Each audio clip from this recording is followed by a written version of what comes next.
Mga kabrigada, kinansila ng isang hukuman sa South Korea ang arrest warrant laban kay impeached President Yoon Suk Yeol.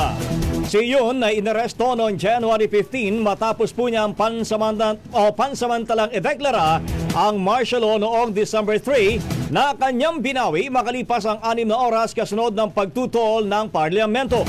Inakusahan siya ng oposisyon na lumabag sa kanyang tungkulin bilang Pangulo dahilan upang siya ay ma-impeach ilang linggo matapos ang insidente. Ayon sa kanyang legal counsel, buhay pa rin ang rule of law sa South Korea. Inaasahan naman na agad na makalalaya si Yoon at haharap sa paglilitis habang nasa labas ng piitan. Iginit ng kanyang mga abogado na ang warrant ay walang bisa dahil sa umano'y procedural flaws sa pag-asampa ng kaso ng mga taga-usig. Samantala, bukod sa kasong insurrection, naharap din si Yoon sa isang hiwalay na kasong kriminal.